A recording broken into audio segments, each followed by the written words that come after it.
Hey everyone, welcome back to Talking Sports. I'm your host Andrew. And I'm the co-host, Miles Shield. Yeah, that's right, guys. We're back with episode 13. We got a lot of stuff to talk about. It's been a little while, so we have a lot of stuff to talk about. Yeah. And we're going to actually start off with debate of the day. And Yeah. I have a special guest. It is my sister, Emmy, and we're going to be debating, is dance a sport? Oh yeah. So let's hear it. Let's go. Emmy, is dance a sport? Is What do you dance a have? sport? Dance, I think, is a sport because there are many different reasons. Because of it is very physically demanding, and depending on if you want to be doing it, committing to it, like if you only do it just for like fun, that's another thing. But doing it for competition is a whole other thing. Because if you go to conventions where you have to do master classes in the morning starting at 8 a.m. and going all the way until 5 p.m. in the afternoon. Wow. You only get lunch break, and that's very physically demanding, especially with those very intense professional dance teachers. And then another thing about doing it is you have to have a lot of core strength and arm strength. You just have a lot of strength in general because of all the different moves you have to do. But core strength is probably one of the best things you need to have. And it's crazy too because a lot of like football players also do ballet. Yeah. And I find it very like interesting because you also need to have a lot of feet strength, leg strength for every single thing. So I think that's why dance could be considered a sport. Yeah. And even though like dance isn't in the Olympics, I kind of associate it with floor routines in gymnastics. I'm not saying they're the exact same thing because there's a lot more tumbling happening, and not all dances do tumbling. But I feel like it's a lot closer to dance than like actual traditional gymnastics, like on bars and on the beam. So I think that dance is sort of associated in the Olympics. All right, Andrew, you're here to counter that, aren't you? I am here to counter that. So Yeah, let's hear it. The only thing I have to against dance is you say classes. That sounds like school to me. Now, my brain is mush when it comes to talking about dance. Yeah. So, Well, here, I have a question for you. what? Okay, what? What do you define a sport as? It's a team sport, and I know there is some teams in dance because I've had to go to numerous dance recitals. Team sport? Okay. Yeah. So, and I also think that there is, yeah, So, do you say a sport is like a team thing? yeah. I would definitely say that. Golf? Golf, you're on a team most of the time. Like I look at the Ryder Cup. You have Team USA versus Team Great Britain. I almost said Tang Great Britain. Okay.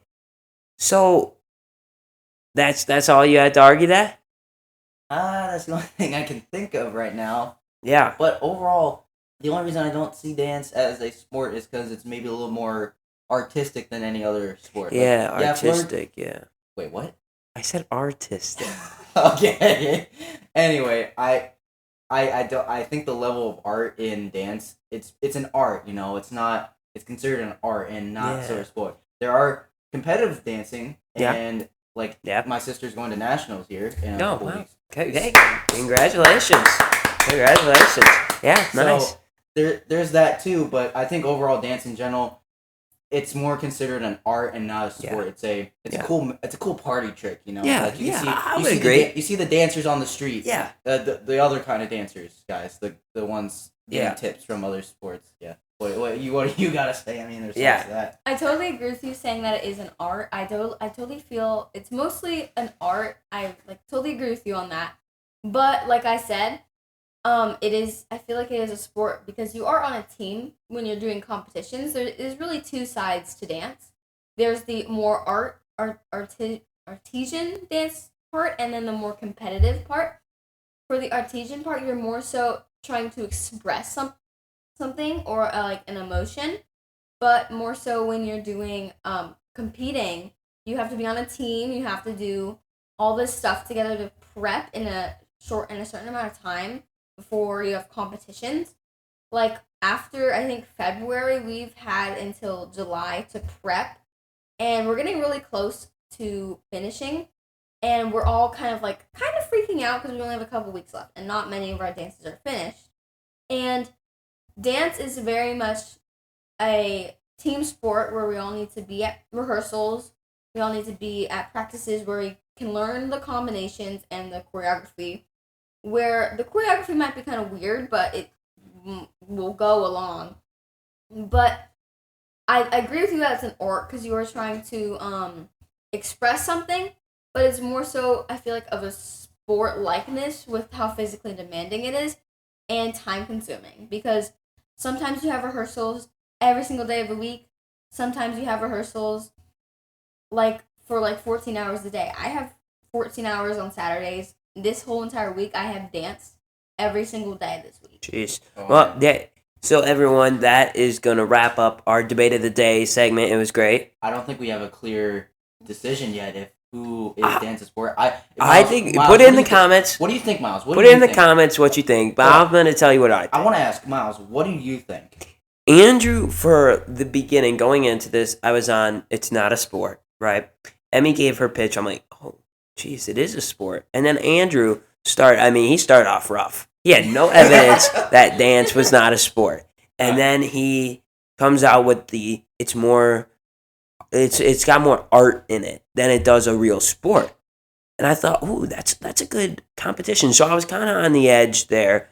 But I think that dance is a sport. Oh, no. Yeah. No. Oh, yeah. Well, thank you, Emmy, for coming on the show. We really appreciate it. Of course. Lovely. Yes. All right. If you disagree or agree with any of the takes on here, leave it in the comments. Yeah. To the few people who do comment out there. A few people. The few people. So put it down in the comments. Yeah. Is dance a sport? There'll be a poll. I will have a poll. Is it if yes or no, dance is a sport or not? Dance is a sport. Yeah. Overall. So there it is. Debate of the day. Emmy, thank you so much. Thank you so much for being on here. In your national tournament. Yeah, good luck. Coming up in a couple weeks. Who knows? We may have you back on the show again in a couple weeks or something. So yeah. All right. Thank you. Thank you, guys. All right. What's the next segment? I mean, hold on. Just give me all the segments. What are we talking about today? All right. Well, we got a bunch of little news things to wrap up. We have some news about the Brewers and Jacob Mizorowski's debut. We have some rumors about Jason Kidd possibly becoming the head coach of the Knicks. We have Trey Hendrickson and Shamar Stewart holding out of camp. Jair Alexander being cut from the Packers, and where do the Packers go from there? Jalen Ramsey's rumors continue to swirl. Nick Chubb is signed with the Texans. Kevin Durant, where is he going to go? The Wisconsin Badgers football program has been on probation. Again, these are all little tidbits, and I'm kind of jumping around here. We got the Rafael Devers trade that happened about last night. I'm stumbling over my words. Desmond Bane got traded today, and then the debate of the day was already there. Yeah, so, Andrew, let's start off with NBA. All right, so Jason Kidd going to the Knicks is a rumor, not confirmed. Yep. The Knicks have been shopping around for their next head coach. Yeah. So, what do you have, Miles? I think this rumor isn't going to come to fruition because the Mavericks, they have a good spot in the draft. Yep. And overall, they got a lot of things going for them right now, and Jason Kidd is a humongous part of the team. He's like a part of the team, you know? Right, yeah. So, the Mavericks need him, and they're not going to give him up. Yeah, and I'm thinking that former Bucks head coach, Jason Kidd, I respect him a lot, and I think he has built a career for himself in the coaching world. But what is there to stay for in the Mavericks? And that's not a, whose side am I on kind of question. That is a real question. What is there in the Mavericks that's going to be good, right? You say they keep the number one pick. They don't use it in a trade. They keep it. They take Cooper Flagg, right? Flagg sucks his first 2 years. Guess where Jason Kidd is? He's out, and nobody's going to bring him in. He'll be out of the league for probably a good year and then come back, and who knows if he'll get another job because he didn't have an insane amount of success with the Mavericks. And the other question is his relationship with GM Nico Harrison. Because, I don't know, if I was Jason Kidd, I'd be wanting to get out of there as soon as I could. You traded my young star player for absolutely nothing, right? What was it? 1 first-round pick, Anthony Davis, and bench players? Like, Anthony Davis does not compare to Luka Doncic. Even prime Anthony Davis, I would have kept Luka Doncic. And it's just there's there's a lot of question marks surrounding the Mavericks, where on the flip side, if you go to the Knicks, you have a ready team who, right now, there's talks that they'll make a trade for another superstar, right? They have Mikal Bridges, Jalen Brunson, Josh Hart, Karl Anthony Towns. OG Anunoby is not a superstar, but he's a good player. He's there. Well, neither is Josh Hart, but OG Anunoby, like, they are a well-rounded team, even though the Pacers took them out. But the Pacers have been red hot. They've been insane. And I wouldn't even say it's the Pacers. It's Tyrese Halliburton, let's be honest. And Pascal Siakam. We'll give him some. Yeah, there you go. He's been great, both those guys, Siakam and Halliburton. We got a first-hand look at that. Yeah. In the playoffs. Yeah, poor Bucks. Gosh, poor Bucks.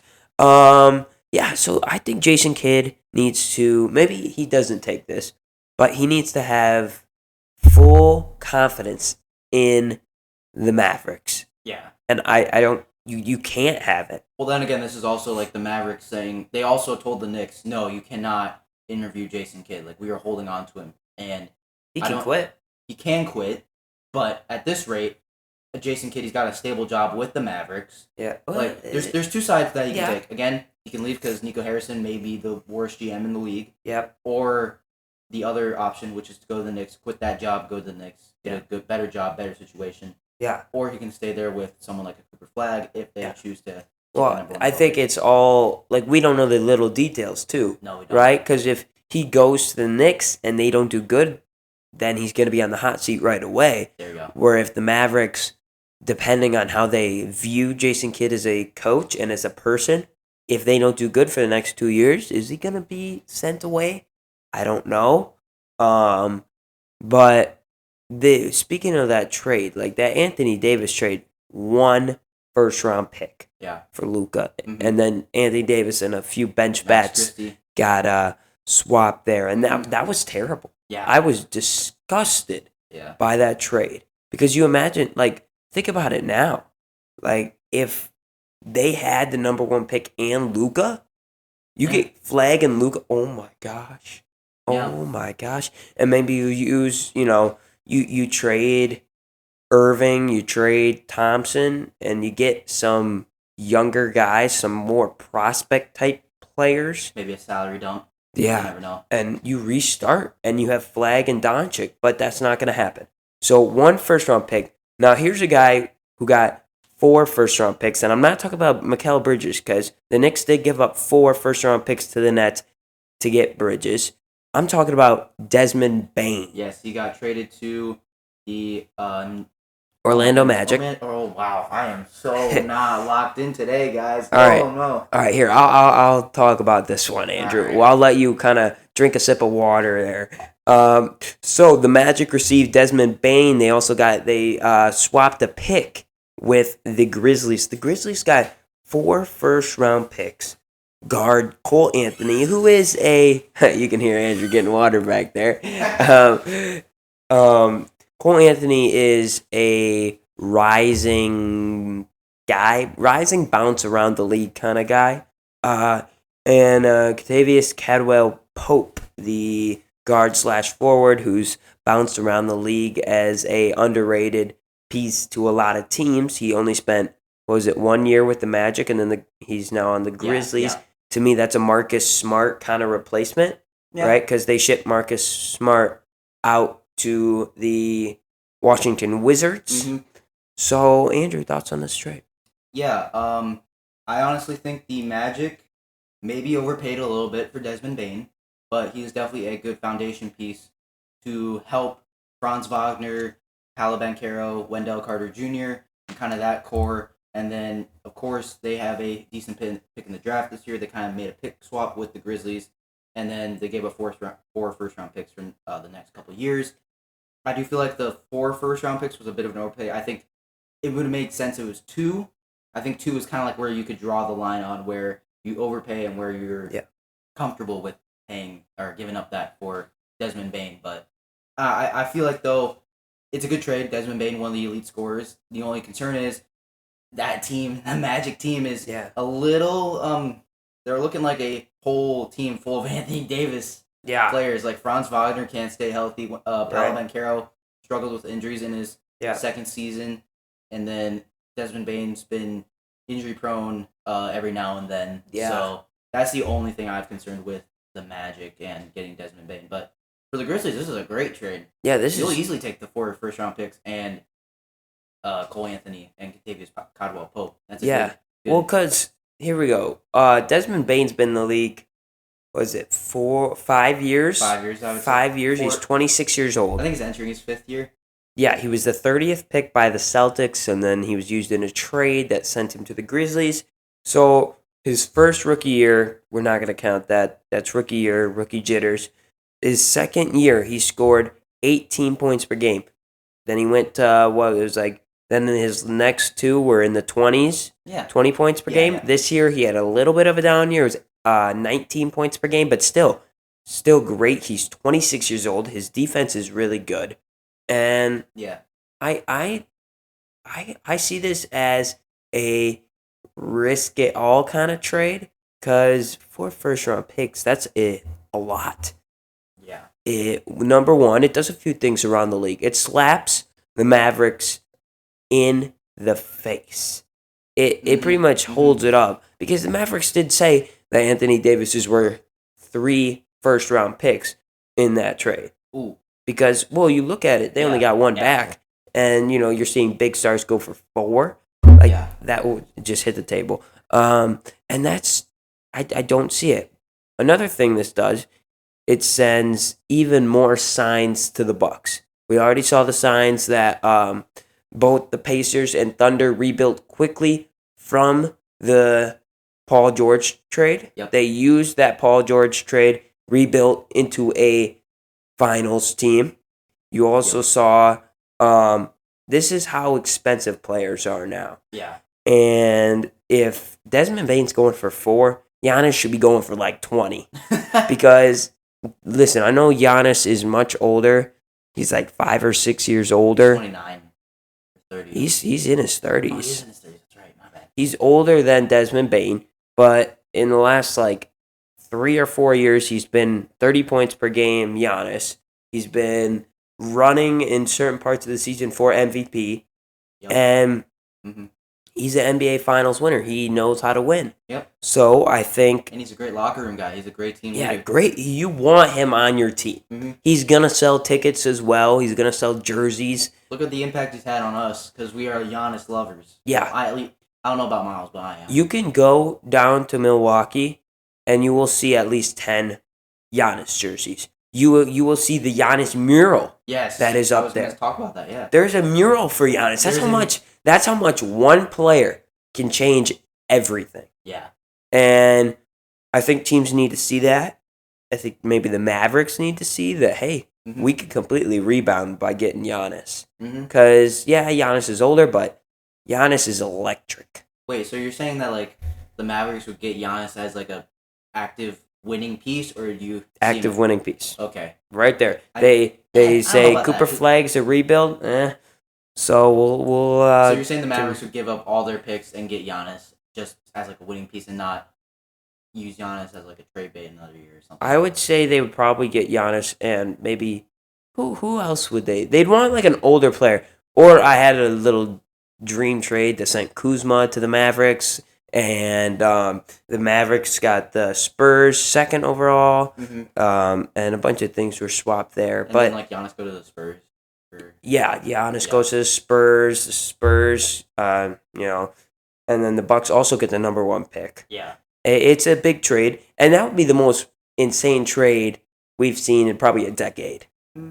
Yeah, I would say you're using the first and second overall picks. You're using one of the best players in the NBA, and you're using one of the most hated GMs in the league. There you go. That's insane. Yeah. So, speaking of a superstar guy who's won things, Kevin Durant.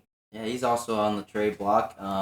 The Phoenix Suns are actively shopping him, and Kevin Durant and Shams Charania have listed where Kevin Durant wants to go.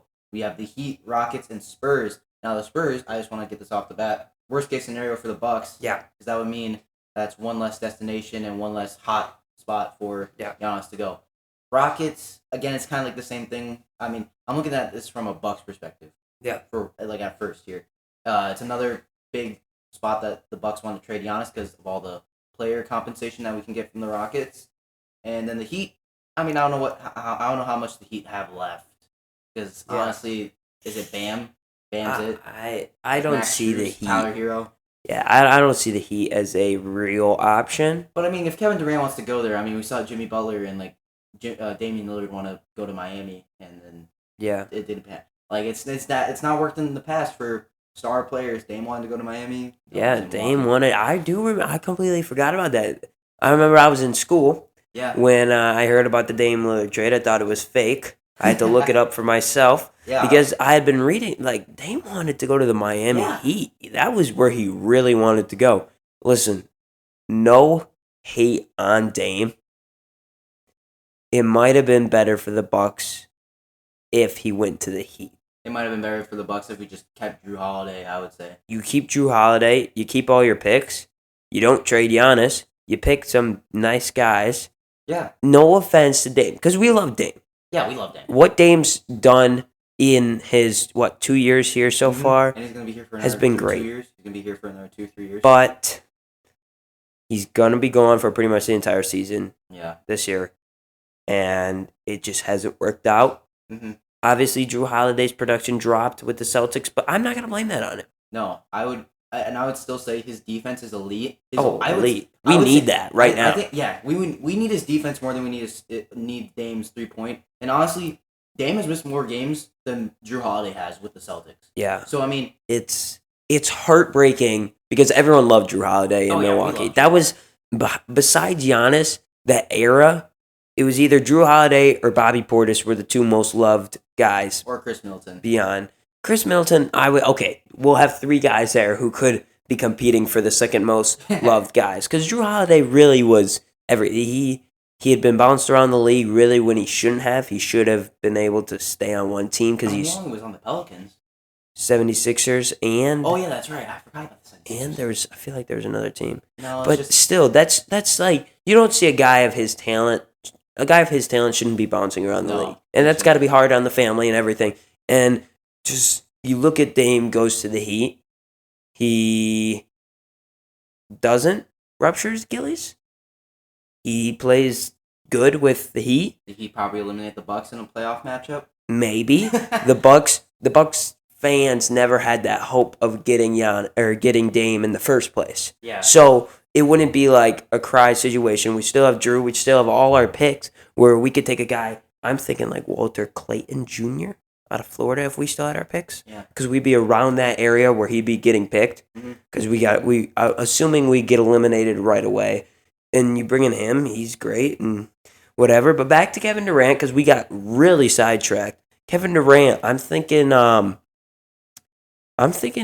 Spurs or Rockets could be viable options, but there's got to be a dark horse team. I really don't see one coming out right now. There's got to be a team we're not hearing about. No.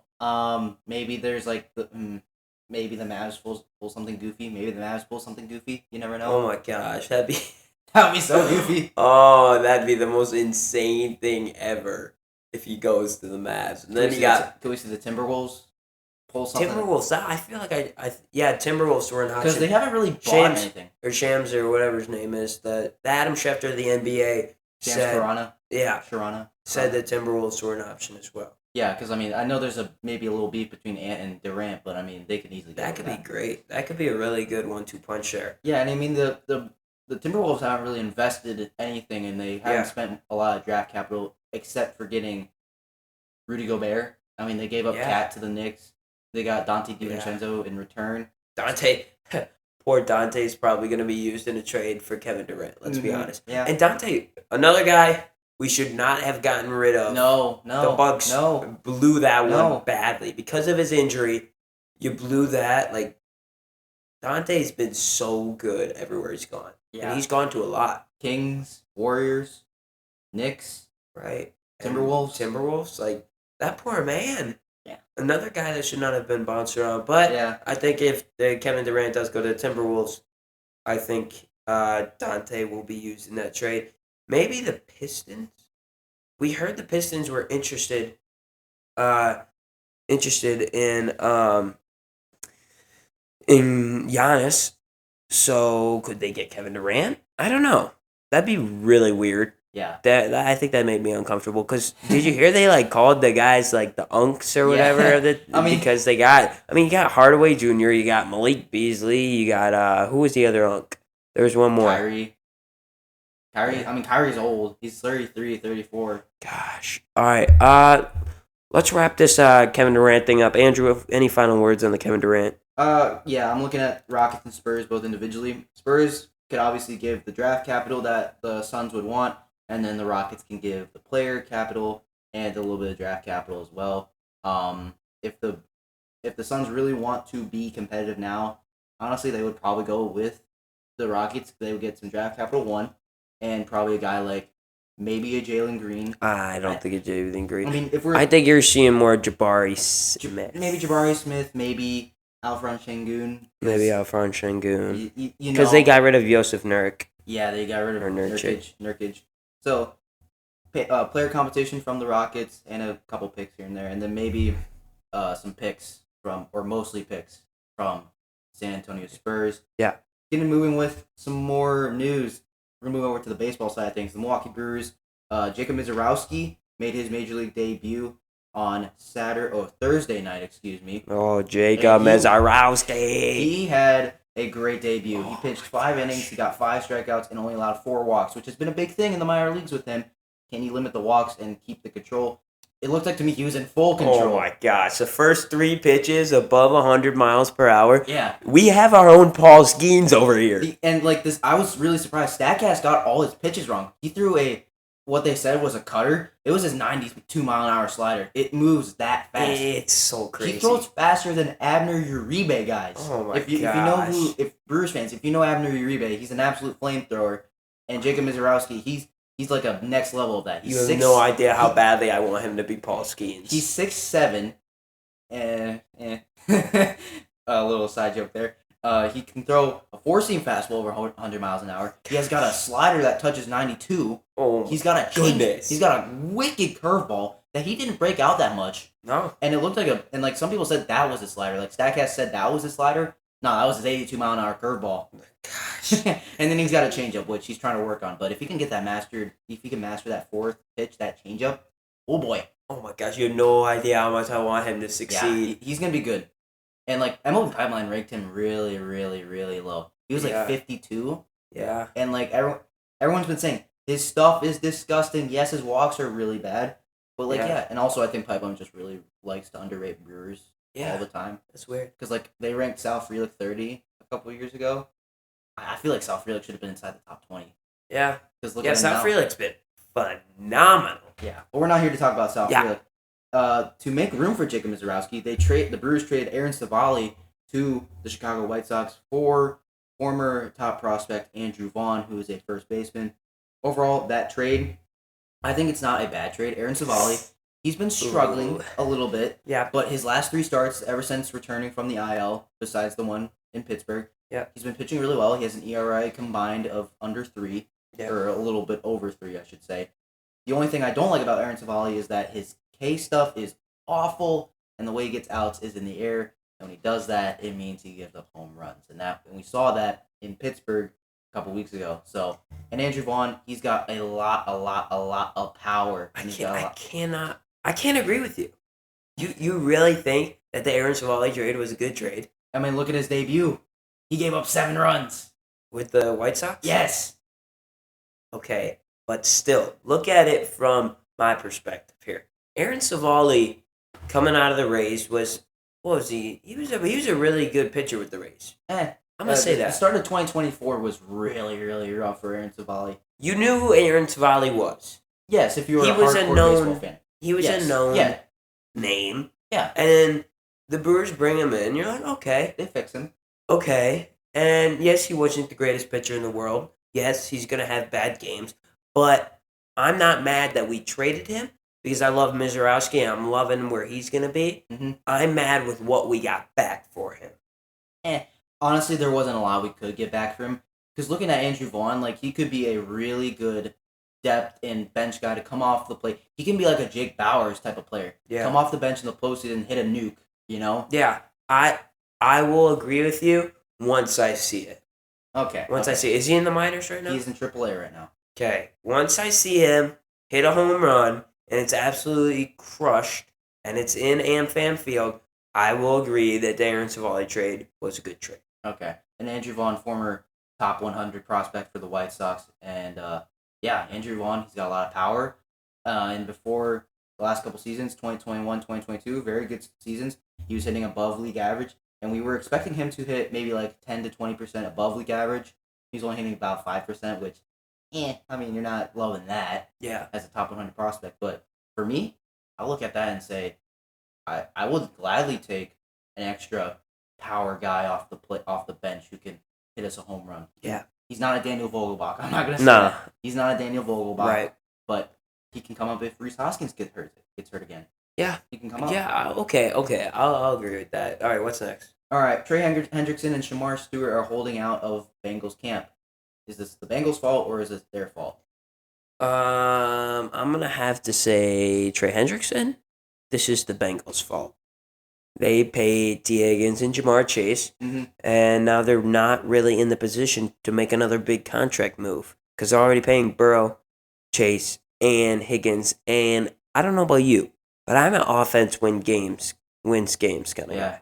I feel like we've talked and you said defense wins games. Yeah, I remember I predicted the Browns were going to make the playoffs last year. Defense don't win games. The defense can't win the championships every time. Yeah. So that's where I'm thinking, like, you trade Hendrickson, you get what you can for him, you don't complain. And Shamar Stewart, this is disgusting. Yeah. Because Shamar Stewart wasn't big in college. He didn't make a huge impact.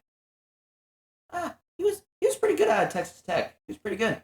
I would say he was a Lucas Van Ness. Let's say that. Van Ness was a prospect. He's a prospect. He has not proven anything. I don't know. I don't know about that part about Shamar Stewart. I think that Shamar Stewart is a NFL caliber edge. Well, obviously he's an NFL caliber because he's in the NFL. And I think that I don't know if he's I don't know if you can call him a Lucas Van Ness type of player. I look at him and say he's probably better than Lucas Van Ness coming out of college. Oh, Van Ness went 13. That's because the Packers kind of judged it on potential. I looked back into my Sports Illustrated. Oh, look there's a dinghy in the water. What? Look it. Oh. For those of you who don't know what a dinghy is, it's a small boat usually brought on by big boats on oceans. But there's just a dinghy that just dinghy back. No, that was random. Shamar Stewart, I don't know. No, Shamar Stewart he has not proven himself. Can you agree with that? He's not proven himself? Fair. I guess that he hasn't proven himself in the NFL. In college, though, I would say, that Shamar Stewart, he deserves just to get a normal, standard contract. And I don't think that it's his fault. It's the Bengals' fault. They continue just to do weird, wacky stuff with their defensive players. So, I can't say that this is on Shamar Stewart. The Bengals should give him a fair shot like everyone else. And I think they should. Yeah. And that's what the Bengals are refusing to do. Give him a fair shot. They're not giving him a fair shot. And it's so dumb and so wacky, and I hate it for Shamar Stewart. I just wish that I wish the Bengals would just give him. No, I think you take the contract they're offering you, you go prove them wrong, you get a bigger contract. Yeah, I guess. Anyway, there's Shamar Stewart and Trey Hendrickson holding out of camp. Jair Alexander for the Packers got cut a couple days ago, and he's now just sitting on the open market. Please do not go to the Vikings, Jair. Whatever you do not go to the Vikings. Anyway, this was overall, we were hoping it wouldn't come to this. We were hoping that the Packers and Jair would come to an agreement on a restructured deal possibly, and for a while it looked like it was. It looked like they were both on speaking terms, but it looks like the Packers and Jair have broke up, if in a relationship terms. Look at it that way. Yeah. I guess. I think Jair's going to go to the Vikings. Yeah. But Jair, he had a good tenure with the Packers. Injuries really is the cause of this. And when he was on the field, he made a positive difference on the defense. He was the leader. He was he was a fun guy. He was a fan favorite, and I just hate to see him go. I hate to see that he was unwilling to kind of, I don't know, come to a good conclusion or a good middle ground with the Packers, but I guess it wasn't meant to be. And wherever Jair goes, I hope he succeeds. Unless if it's the Vikings. If he goes to the Vikings, I wish that Jaden Reed or Matthew Golden will absolutely cook Jair Alexander the next game we play. Where do the Packers go from here? Well, there's a couple players on the free agent market, like Shaquille Griffin or Rasul Douglas or Asante Samuel. Yeah, Rasul Douglas reunion could be very interesting. That would be really cool. Now, the only thing that would push back against Rasul Douglas is that it's a new system with Jeff Hafley. Would Rasul Douglas really fit into that? That's a good question, and being a little bit late, I don't know. But what do you have? What, Miles? Going back to Shamar Stewart. 2022, 1.5 sacks. 2023, 1.5 sacks. 2024, what do you think it is? 1.5 sacks. Oh, no. This man, he played 12 games, 22. He played 13 games, 23. He played 12 games, 24. His combined tackles were 23, 11, and 31. He has not proven himself. My bad, I didn't look that up. He is not the guy to deserve a contract. But you know who does deserve a contract? Trey Hendrickson. Yeah. All right. And so does Jair. Jair does deserve a contract with an NFL team. Not anything big. No. Nothing big at all. I mean, he's probably going to get a 1-year prove-it deal. 1-year prove-it deal. And then he's going to get paid like another 3-year contract. And I get a bad feeling that the 1 year he's going to prove it and he's going to dominate. I got a bad feeling Jair is going to dominate on another team. Yeah. Well, who do you think the Packers bring in? Shaquille Griffin, Rasul Douglas, Asante Samuel. We'd all love it to be Asante Samuel, but with the injuries, he got neck surgery in the offseason. Yeah. He's been talking to the Saints, I've heard. Yeah. So Saints. I don't know. He's talked to everyone at this point. Yeah, he probably has. I really hope it's Asante Samuel, but at the same time, I'm looking at a reliable guy. Shaquille Griffin, he's only 29. I mean, I say only. You still have Stephon Gilmore. You do have Stephon Gilmore, who's been consistent. Well, we could do a trade-off there. We get the Vikings Stephon Gilmore, and they get the Packers Jair. Kind of fun. Here's the thing that what we want to happen, what we want the Packers to do, the Packers will never do. They're not going to trade for Trey Hendrickson. They're not going to trade for Jalen Ramsey, which they could. Don't count that out, but I don't think they are. They're not that aggressive. Brian Goody is not that.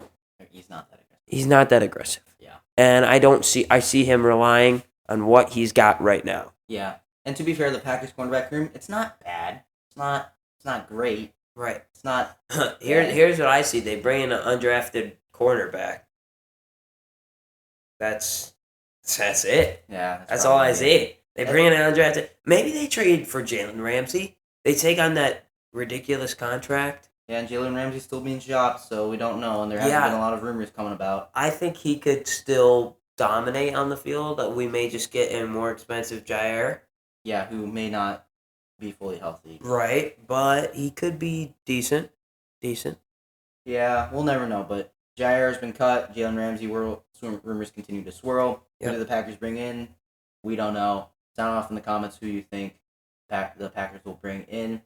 One final little bit of a quick news. The Wisconsin Badgers men's football program got put on probation for making calls to recruits, and now we are on probation for a year. So that means we can't do it again. Otherwise, maybe we'll see Luke Fickell and the entire recruiting staff out the door. The Badgers were already fined, and now we're in deep trouble. But despite all that, we've been getting recruits. So, I mean, it's not all bad, but there's that for all you Wisconsin Badgers fans that may be listening in the state.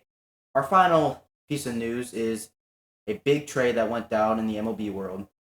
Rafael Devers is now a San Francisco Giant, and we're here to give our little piece on it. Yeah. Rafael Devers was traded to the San Francisco Giants for relief pitcher Jordan Hicks, who has a 7 ERA and is getting paid $11.4 million, I want to add. Let me see. Kyle Harrison, a starting pitcher that is in AAA right now and has not really proven himself, but he has the top 100 prospect pedigree, like Andrew Vaughn, for example. But there's a lot to work on there with Kyle Harrison.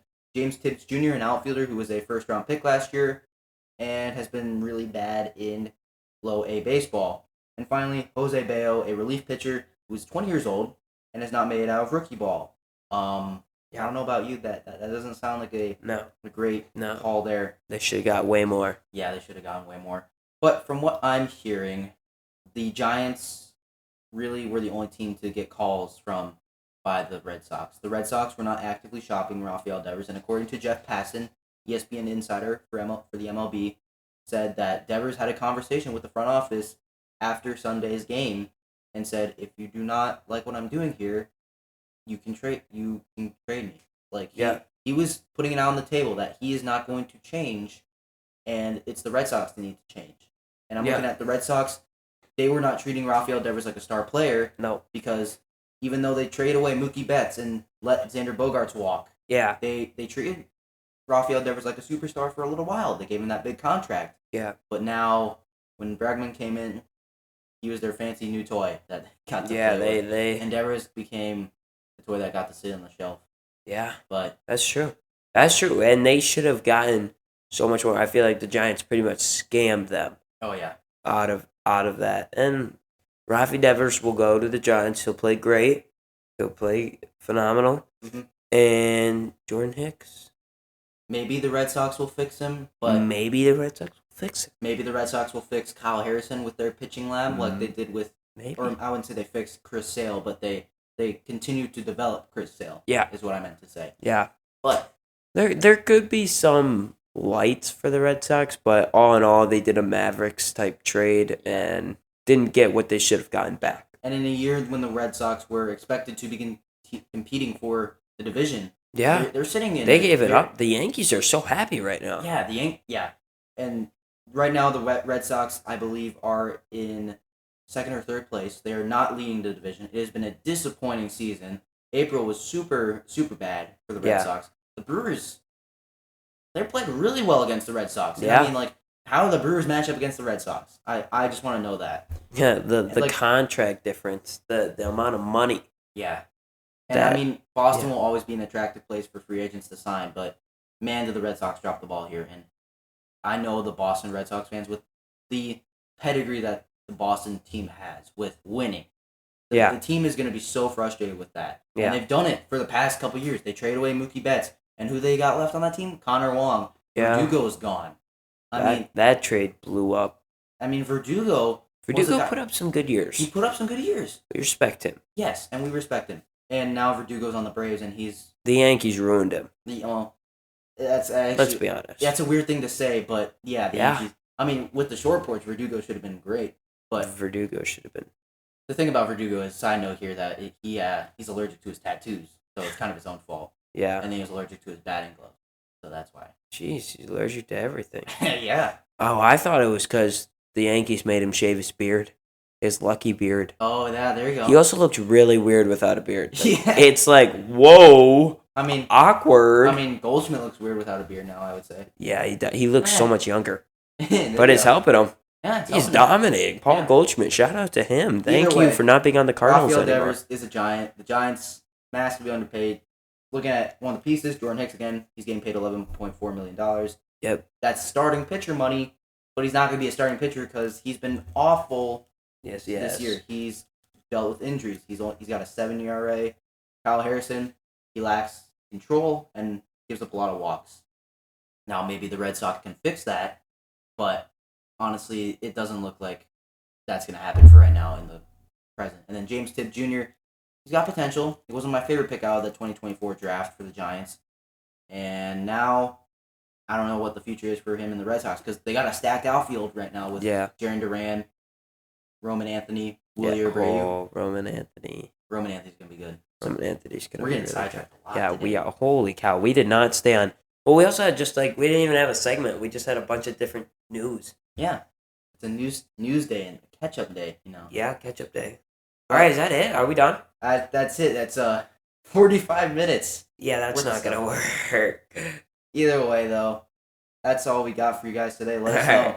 Do you think this... Sorry it went long.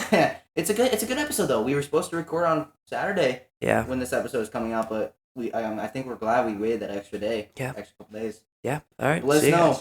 Did the Giants fleece the Red Sox? Are the Red Sox going to be competitive? Yeah. What do you think about the Desmond Bane trade? Yeah. And what do you think about Jacob Mizorowski for all you Let's Brewers hear fans? it. Yep. So yeah. All right. Also, make sure to check out Talking NASCAR. Yeah, my check it out. NASCAR show. It's I'm going to be airing an episode tonight about Mexico City in that race. But that's all we got for today. Thank you for tuning in. Yeah, We'll thank see you. next episode. See ya. Bye.